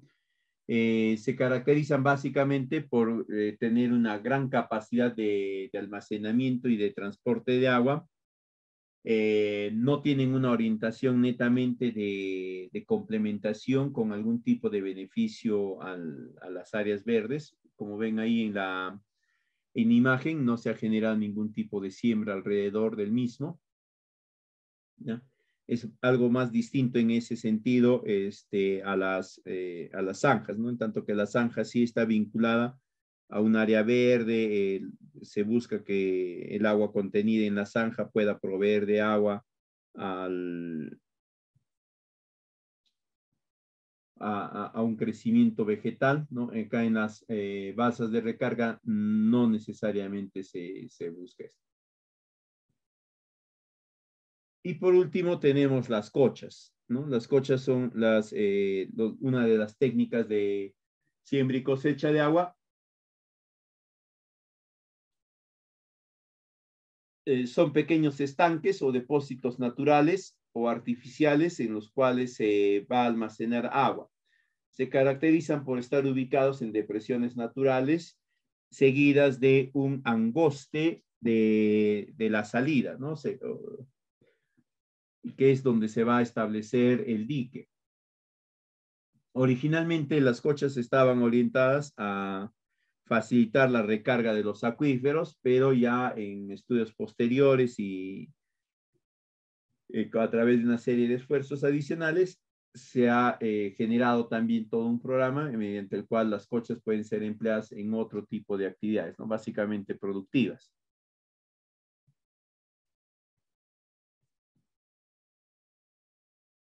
A diferencia de las otras técnicas, las cochas por lo general se van a ubicar en las cabeceras de cuenca, es decir, en las partes altas de la cuenca, ¿no? Pero se van a aprovechar en todos los casos de presiones naturales, es decir, puntos donde haya un desnivel, ¿no? Natural, y que además de eso tengan ciertas características, ¿no? Favorezcan una infiltración lenta, estén a una determinada distancia de la población para que puedan ser mantenidas y conservadas.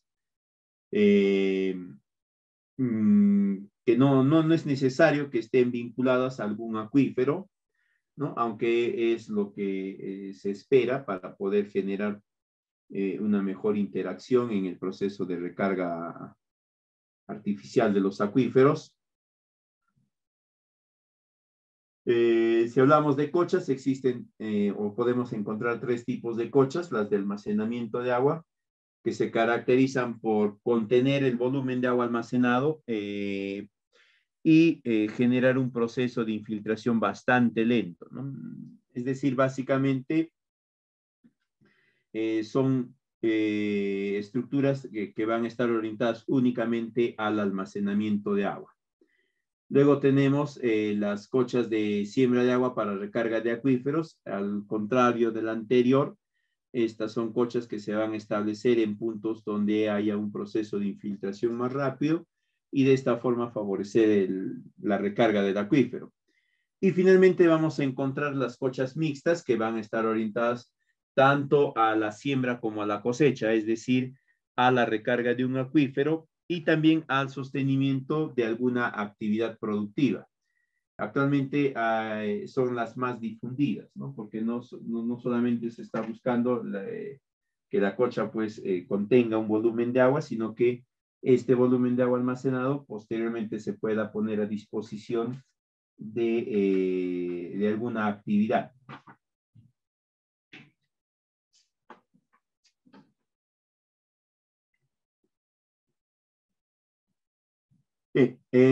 Finalmente vamos a comentar algo sobre cómo se implementa un sistema de siembra y cosecha de agua.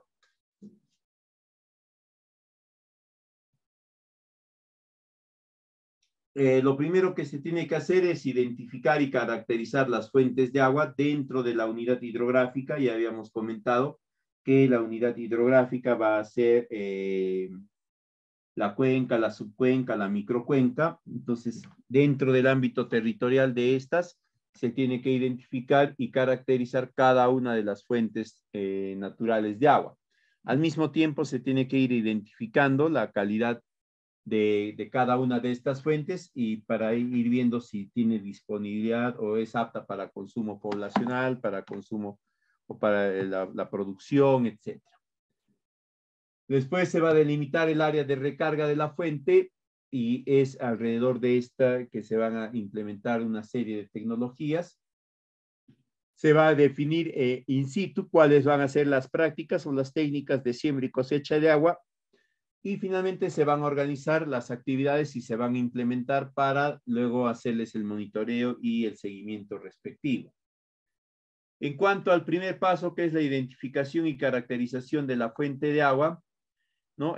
Para esto tenemos que desarrollar todo un conjunto de actividades donde se va a ir georreferenciando cada uno de las fuentes de agua que se van identificando o que se han identificado, ¿no? Se va a establecer qué tipo de fuente de agua es. En nuestro caso, manejamos solamente dos tipos de fuentes, subterránea y superficial. Hay otros países, como Chile, por ejemplo, que tiene todo un programa de captación de agua de las precipitaciones. Después se va a establecer la existencia de la captación, es decir, se va a hacer un estudio de cuáles son los puntos de captación, los puntos de aporte de cada una de estas fuentes que se han ido identificando, ¿no? Y se va a verificar los caudales de estas fuentes a través de una serie de estudios, una serie de cálculos, se va a definir el caudal de estas fuentes. Aparte de eso, se tiene que desarrollar un estudio de pluviometría, ¿no? Considerando al menos una base histórica de datos de 30 años atrás, entre 30 y 50 años, para poder calcular apropiadamente los periodos de retorno y algunos otros elementos adicionales. Este estudio de pluviometría va a ser determinante porque a partir del mismo se va a poder definir el volumen de agua que se puede presentar a raíz de las precipitaciones. Y es en función de ese volumen de agua que se van a ir estableciendo las técnicas y las dimensiones de las mismas. No podríamos establecer una técnica o un conjunto de técnicas con unas dimensiones que sobrepasen el volumen de las precipitaciones, porque simplemente tendríamos un conjunto de estructuras generadas y que no van a ser empleadas. Luego se va a determinar la calidad de la fuente de agua. Para esto se tiene que tener o se tiene que solicitar la participación de la entidad responsable, que en este caso es DIGESA o las DIRESAs a nivel regional, ¿no? Y se tiene que definir si es agua apta para consumo poblacional y si esta agua va a ser tratada, requiere ser tratada antes de ser potabilizada, si el tratamiento tiene que ser convencional o tiene que ser avanzado, etc., ¿no? Por lo general, si estamos hablando de fuentes superficiales, se va a considerar que es un agua categoría 1 si tiene las condiciones para uso poblacional y de subcategoría A2 o A3, ¿no? Es por lo general, a menos que se requiera algún tipo de actividad especial para poder brindarle o reponerle las calidades para ser consumidas por la población.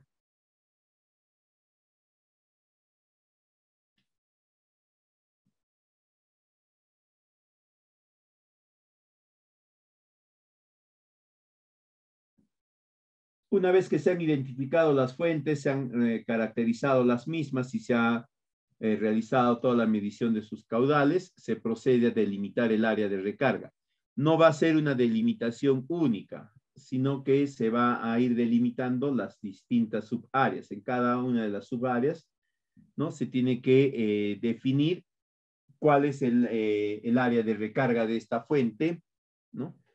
Para, en función a esa área, tener una mejor idea de cuál es el volumen de precipitación que se va a presentar en todo ese sector, y a partir de ese volumen de precipitación se va a poder dimensionar las distintas estructuras de siembra y cosecha de agua que se va a establecer.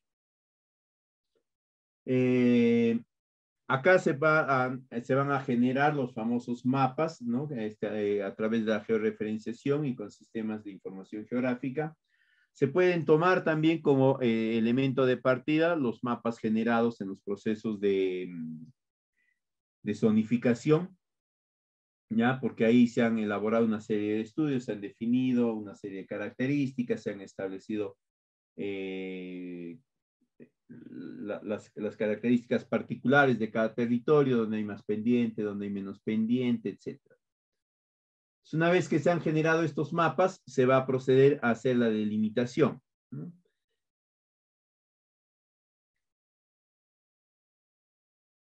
Posterior a eso se va a definir ya in situ cuáles son las prácticas de siembra y cosecha que se van a implementar.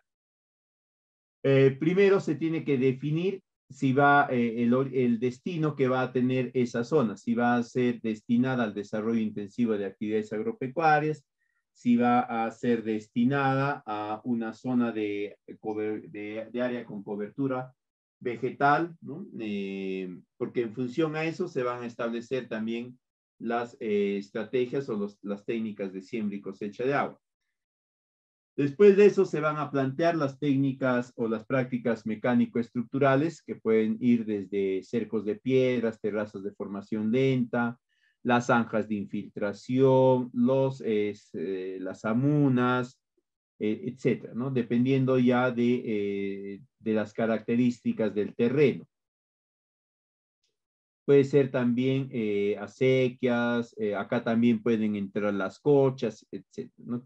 Según lo que se está definiendo. Pero tienen que estar relacionadas al destino o a la orientación productiva, económico-productivo que se le está dando al sector. Después se establecen las prácticas vegetativas, ¿no? Que va desde la agroforestería, la silvopastura y la asociación de cultivos.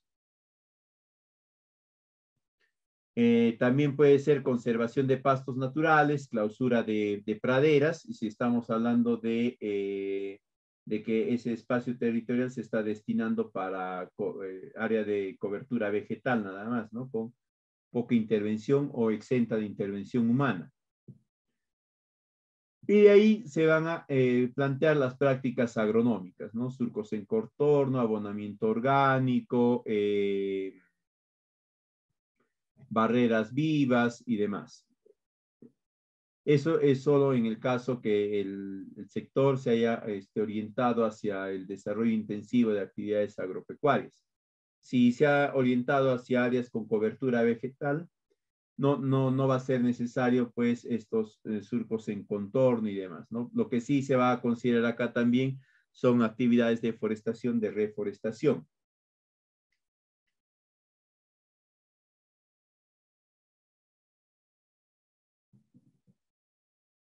Posterior a eso se van a desarrollar ya las actividades, ¿no? Se va a definir el conjunto de proyectos o intervenciones que se tienen que hacer, cuáles van a ser los plazos, corto, mediano, largo plazo. Por lo general, los efectos de los sistemas de siembra y cosecha de agua, ustedes los van a poder apreciar todavía en el mediano y largo plazo, es decir, entre 15 años aproximadamente, ¿no? Si bien es cierto, pueden haber algunas técnicas que les permitan a ustedes ver algunos resultados expectantes a inicios en el corto plazo, 2, 3 años. Sin embargo, el efecto real va a verse todavía en el largo plazo, mediano y largo plazo.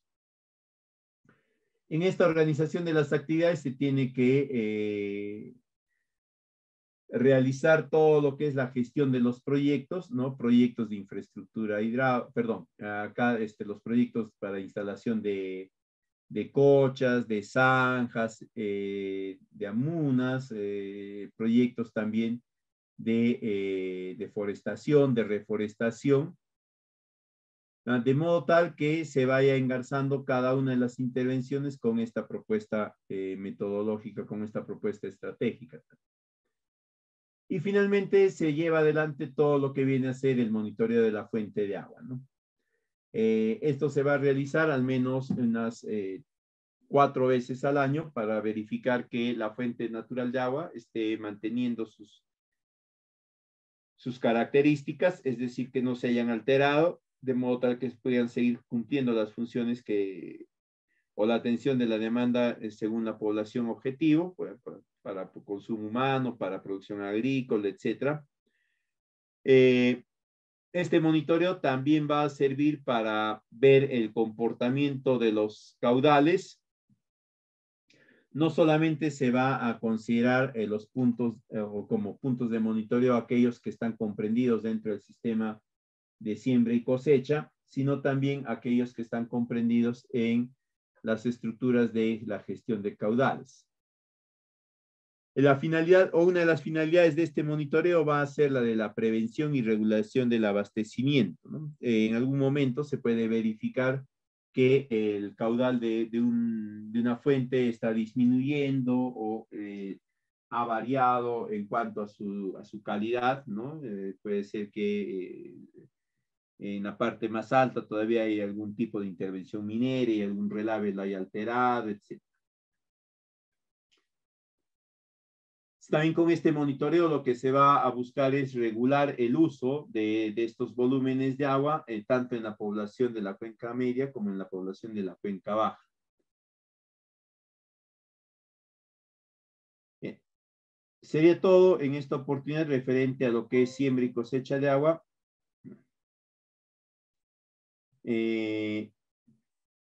Conjuntamente con la PPT, en esta oportunidad deseo compartir con ustedes estos materiales. Esta es una guía práctica para cosechar agua de lluvia, ¿ya? Que no considera a las cochas como una de las estrategias, por si acaso. ¿Ya? No la considera a las cochas como una de las estrategias, pero sí considera otras técnicas, ¿no? Desde las zanjas, etc. Y les comparto también este documento porque acá se ha considerado un sistema que se ha difundido en otros países para capturar agua en las viviendas y poderlas ir utilizando posteriormente, considerando que en muchas zonas rurales de nuestro país hay ciertas dificultades de acceso a agua potable y agua para realizar otras actividades. Luego está este otro documento de cosecha de agua. Acá también no se considera nada de lo que es las cochas. Es un conjunto de estrategias o un conjunto de técnicas orientadas a reservorios y reservorios ubicados en cuencas medias y en cuenca baja, ¿no? Para poder también tener disponibilidad de agua. Se complementan con crianza de peces y con algunas otras actividades. Bastante interesante la propuesta para que ustedes la puedan revisar. Y finalmente, este documento que sí está referido ya al manual técnico de cochas rústicas, ¿no? Cómo se pueden generar, el proceso constructivo de las mismas, en qué consisten y demás.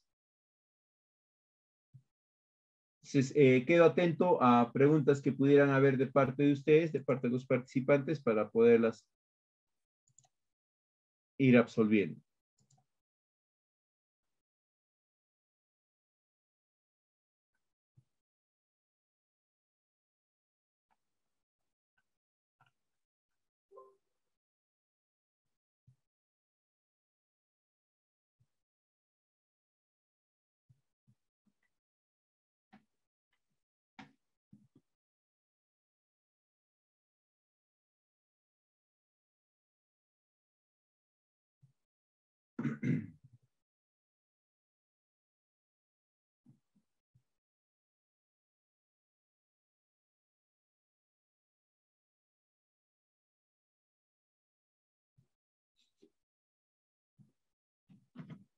Hola, Sí, buenas tardes. buenas tardes, ingeniero. Felicitar por su exposición y compartir la experiencia que tiene en cuanto a la siembra y cosecha de agua. Mi pregunta va respecto en cuanto a la reforestación con especies nativas en zonas altoandinas.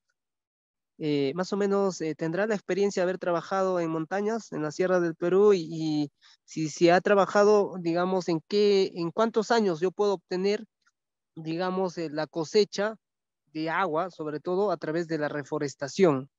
o sea, sobre todo con las especies nativas, ¿no?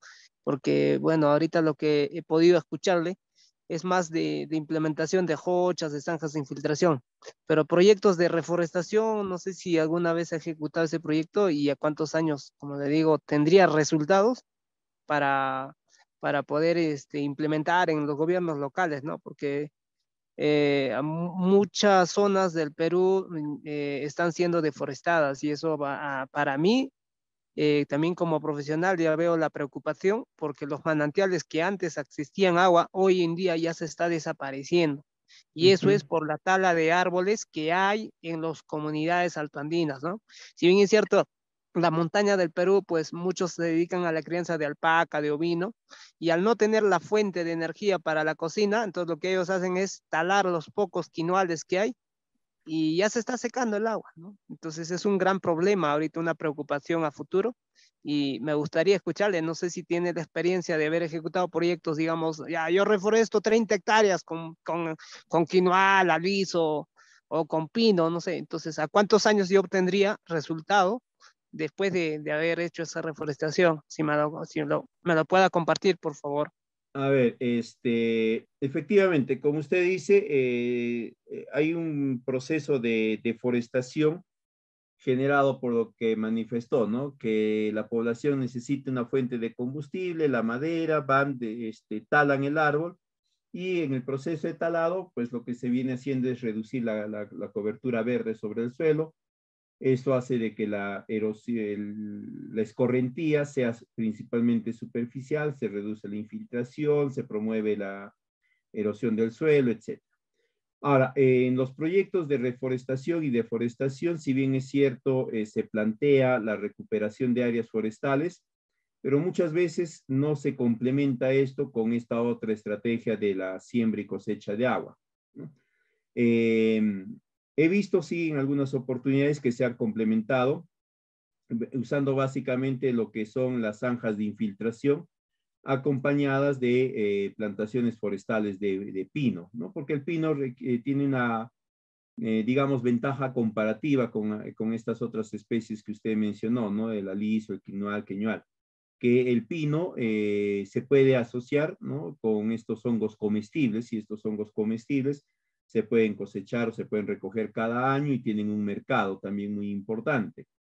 Eh, y ha tenido un resultado bastante prometedor. Yo recuerdo todavía que allá en la década de los 90, muchas de estas zanjas de infiltración se generaban conjuntamente con plantaciones o con reforestación. En cuanto al periodo de tiempo en el cual se podría ver una retribución económica a raíz de la complementación de la forestación y reforestación con estos sistemas de siembra y cosecha de agua, pues estaría también en el mediano plazo, ¿no? Más o menos entre 7 y 10 años se podría empezar a ver ya una retribución económica de la complementación o de la implementación complementaria de estas dos técnicas. Tengo ahí bibliografía de experiencias en la Sierra Norte, ¿ya? En la PPT está mi número de WhatsApp. Escríbeme nada más. Cuando solicites la certificación a ECOMAS, te van a facilitar mis datos. Me escribes y yo con todo gusto te comparto ese material. Depende, pero principalmente de las especies con las que tú planteas forestar. Ahora, lo otro es que hay veces planteamos la forestación como una actividad excluyente, es decir, si yo voy a generar un proyecto de forestación, de reforestación, no lo complemento con otra actividad, ¿no? Sin embargo, tenemos que ir rompiendo ese paradigma, ¿no? Podemos complementarlo con alguna otra actividad.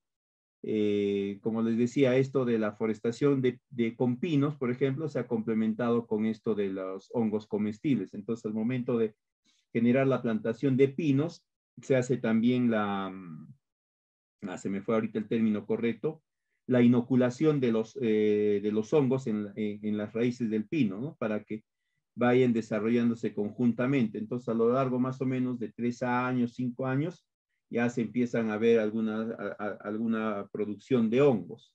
Entonces ya no se espera que el pino alcance necesariamente una edad adulta para poderlo emplear como recurso maderable, sino que a lo largo de su desarrollo se va a ir generando otra actividad productiva que es la colecta de estos hongos, ¿no? Que tiene todo su manejo, etc.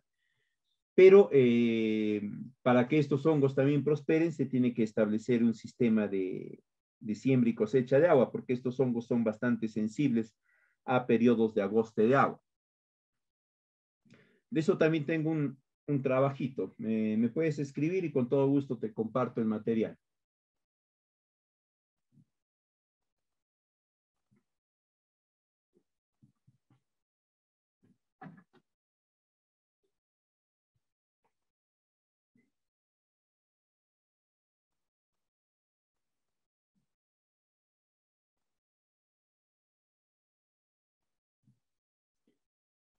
¿Alguna otra consulta?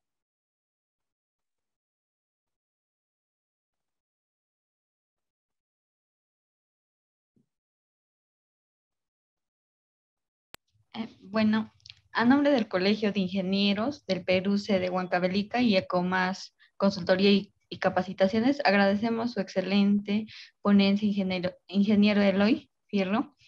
Asimismo, invitamos a los participantes para que puedan realizar sus consultas escribiendo al chat o activando su micrófono.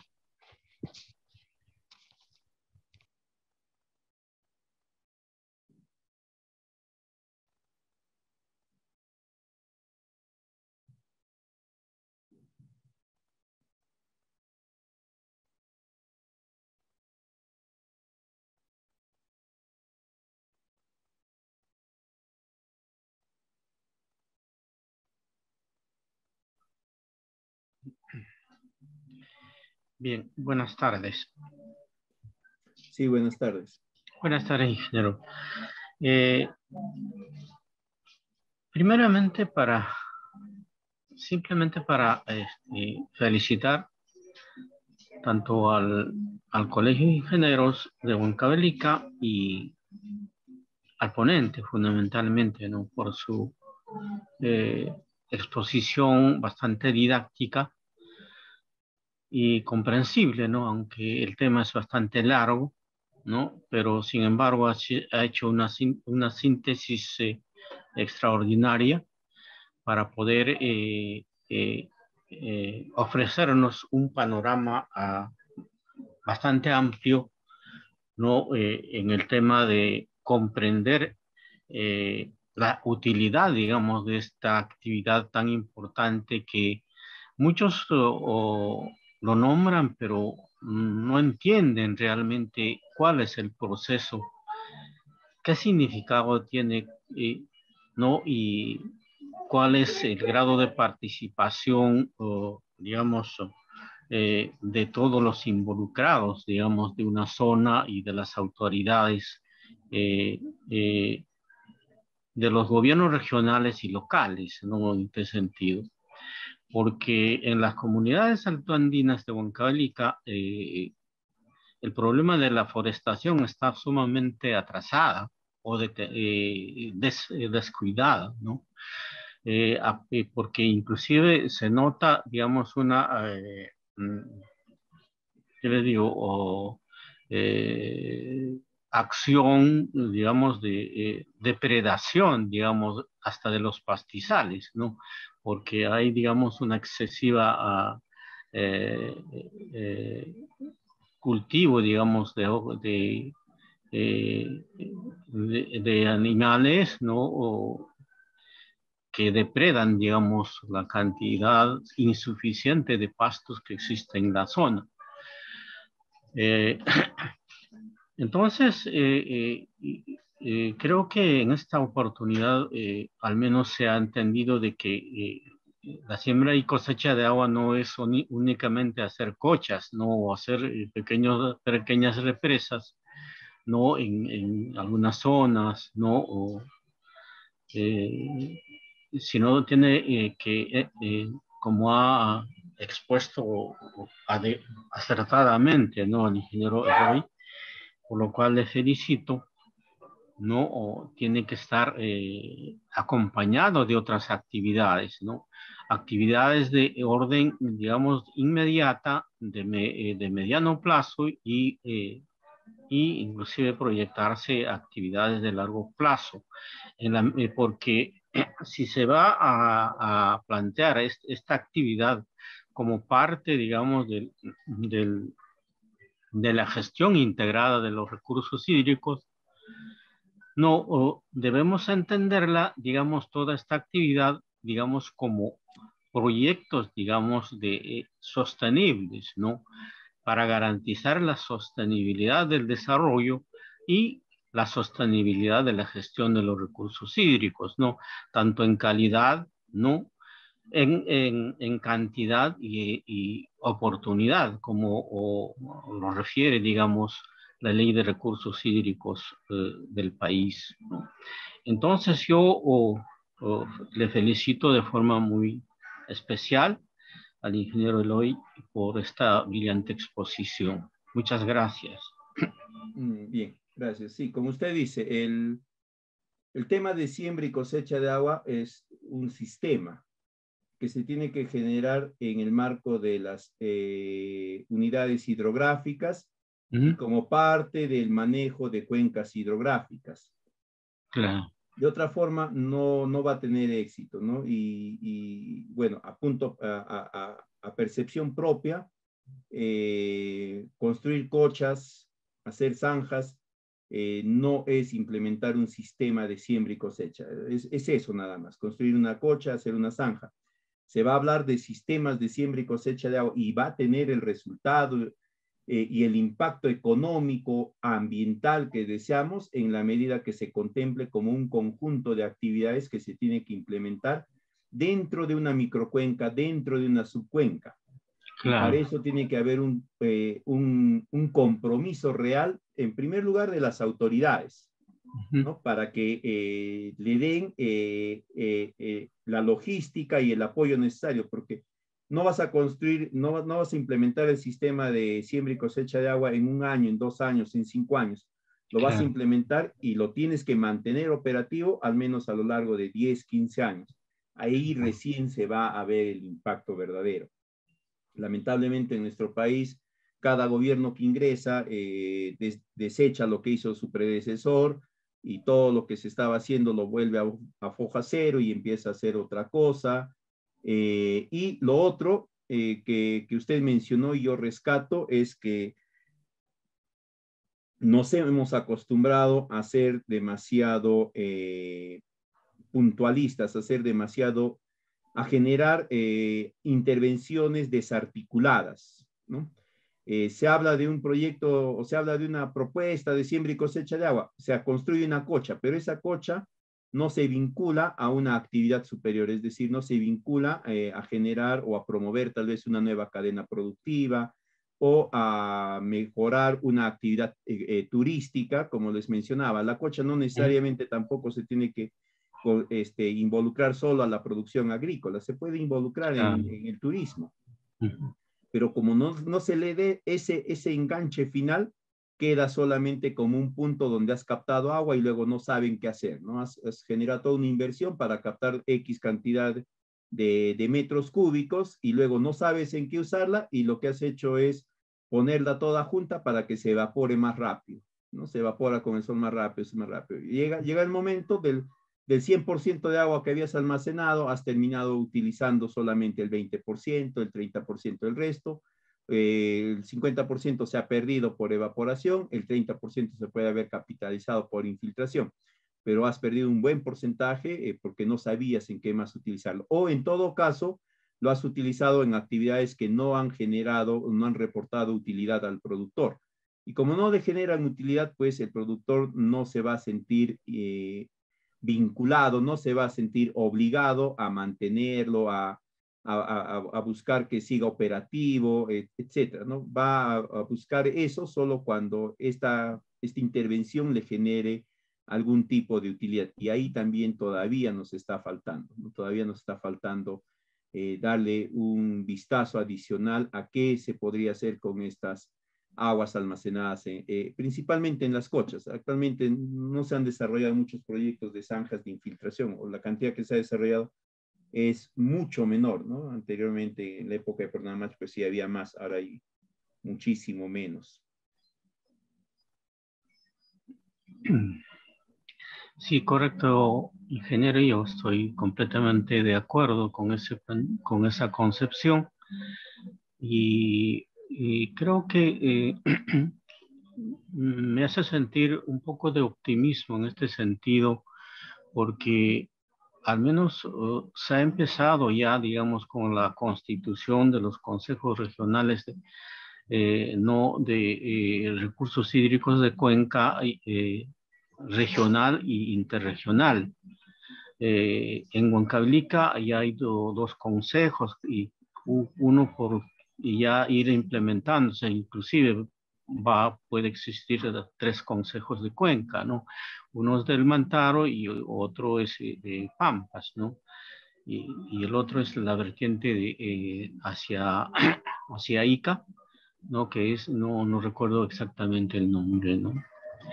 Entonces, creo que la concepción, digamos, de este sistema va a ser de bastante utilidad, porque los consejos han elaborado, digamos, sus proyectos, digamos, de gestión del consejo, ¿no? De gestión del consejo en la cual participan, digamos, todos los sectores involucrados dentro de la cuenca, ¿no? Entonces, la concepción de gestión, digamos, de los recursos hídricos por cuencas, ¿no? Por cuencas hidrográficas es importante y se aplica pues bien con estas actividades que Claro. pueden potenciar, digamos, la sostenibilidad del desarrollo económico en las cuencas, ¿no? Así es. El Consejo de Cuenca tiene una finalidad, ¿no? Es la gestión del agua a nivel de toda la cuenca, pero lo ve a nivel macro, lo que queda y donde hay que ponerle tal vez el esfuerzo y tratar de tener mejores autoridades, elegir mejores autoridades, es en la formación de los comités de subcuenca. Los comités de subcuenca son los que van a implementar ya las actividades más orientadas a nivel provincial, a nivel distrital. Es dentro de estos comités de subcuenca que se va a implementar o se podría implementar apropiadamente esto de la siembra y cosecha de agua, porque estos comités de subcuenca van a trabajar en el ámbito de la subcuenca dentro de una mancomunidad, es el marco normativo el que indica eso, y dentro de ese espacio territorial mancomunado de la subcuenca van a plantear una serie de proyectos. Parte de estos proyectos tendrían que estar relacionados a la siembra y cosecha de agua. Y es la forma más apropiada de desarrollarlo porque van a complementar, ellos van a tener toda la visión para poder complementar esto de siembra y cosecha de agua con su engarce con actividades económico-productivas, ¿no? Proyectos productivos, con proyectos de reforestación, con proyectos de ecoturismo, etc. Es en ese entorno que se idealiza el planteamiento o la construcción de estos sistemas de siembra y cosecha de agua, que yo espero que prontamente ya tengan un mayor avance, ¿no? Espero honestamente que sí. Correcto, ingeniero. Muchas gracias. Igualmente, muchísimas gracias. Bien, si no hubiese más consultas, muchas gracias a todos por su participación, por su atención. Espero haber podido contribuir a sus conocimientos. Los invito a comunicarse con ECOMAS para coordinar el proceso de obtención de los materiales, no solamente de la PPT, sino de los otros materiales. Y también, me había olvidado, les voy a facilitar un material sobre zanjas de infiltración, ¿ya? Para que ustedes lo puedan tener. Es una tesis, ¿ya? Es una tesis de la Universidad de Chile, sobre todo el diseño hidráulico de cálculo para las zanjas de infiltración. No solamente es el 40 por 40, sino hay todo el conjunto de cálculos metódicos para poder estimar un sistema de zanjas de infiltración. Eso le voy a pasar también a ECOMAS, le solicitan ustedes. Si no hubiese más preguntas, agradecerles una vez más y espero volverme a encontrar con todos ustedes en una nueva oportunidad muy pronto. Muy buenas noches con todos.